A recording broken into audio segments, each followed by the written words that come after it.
Veg chowmein, एक थाली जिसने जिंदगी बदल दी। भाग 1, संघर्ष की आग में जलते सपने।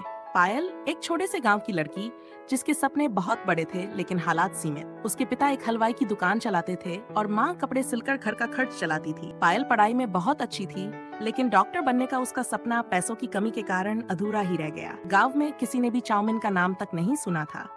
लेकिन एक बार जब पायल शहर के मेले में गई थी तो उसने पहली बार चाउमीन का स्वाद चखा था। उस अनोखे स्वाद ने उसके मन में एक खास जगह बना ली थी। उसे हमेशा से इसे बनाना सीखने का मन था, लेकिन घर में इतनी तंगी थी कि रोज की रोटी के लिए ही जूझना पड़ता था। मजबूरी का बाजार। एक दिन उसके पिता गंभीर रूप से बीमार पड़ गए।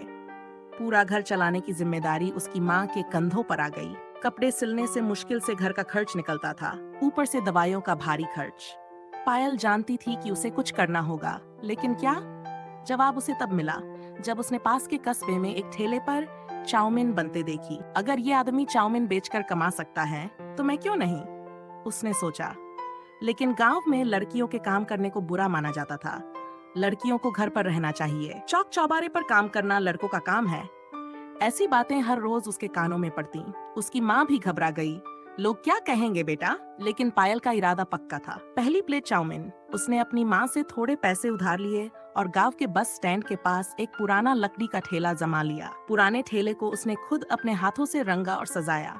जो थोड़े बहुत पैसे थे उनसे कढ़ाई, सब्जियां, नूडल्स और कुछ मसाले खरीदे। पहले दिन वह जोर जोर से आवाज लगाने लगी, गर्म गर्म चाउमीन, एक बार खाकर देखिए। लेकिन लोग हंसने लगे। ये भी कोई खाना है? एक लड़की ठेले पर खाना बेचेगी? ये गांव के लिए शर्म की बात है। लेकिन पायल हटी नहीं। उसने पहली प्लेट चाउमीन अपने छोटे भाई को खिलाई। उसने पहला निवाला लिया और आंखें चमकाकर बोला, दीदी ये तो मजेदार है, इससे अच्छा मैंने कभी नहीं खाया। बस यही हौसला काफी था। भाग 4, सोच बदलनी शुरू हुई। धीरे धीरे गांव के कुछ लड़के उसकी चाउमीन खाने आने लगे। फिर स्कूल के कुछ अध्यापक भी आए।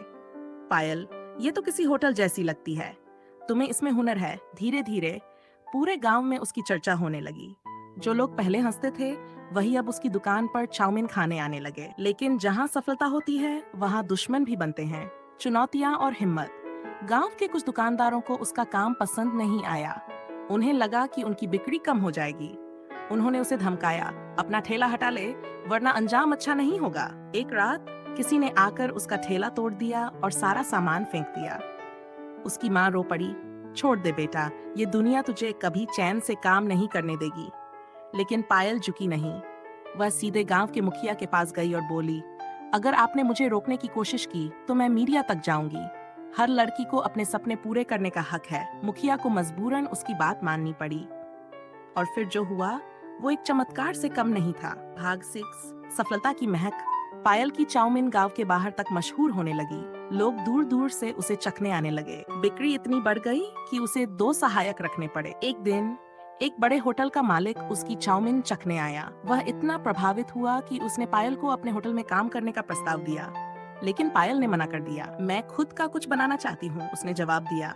धीरे धीरे उसने अपना ठेला एक दुकान में बदला, फिर एक रेस्टोरेंट में। कुछ ही वर्षों में उसकी दुकान पूरे जिले में प्रसिद्ध हो गई। भाग 7, स्ट्रीट वेंडर से बिजनेस आइकन तक। कई साल बाद पायल की मेहनत रंग लाई।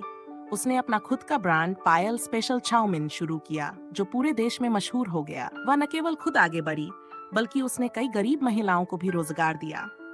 जो लोग कभी उसका मजाक उड़ाते थे, वही आज उसकी तारीफ करते नहीं थकते थे। एक दिन उसे एक बिजनेस कॉन्फ्रेंस में बुलाया गया, जहां उसने अपनी कहानी सुनाई। जब उसने अपना भाषण खत्म किया, तो पूरा हॉल तालियों से गूंज उठा। जब उसने सामने देखा, तो पहली पंक्ति में उसका छोटा भाई बैठा था, अब एक बड़ा शेफ बन चुका था। उसकी आंखों में आंसू आ गए। उसने सिर्फ अपनी जिंदगी नहीं बदली थी, बल्कि कई और लोगों को भी प्रेरणा दी। कभी भी समाज की बातों में आकर अपने सपनों को मत छोड़ो। मेहनत और हिम्मत से कुछ भी मुमकिन है। ये कहानी आपको कैसी लगी? अगर इसमें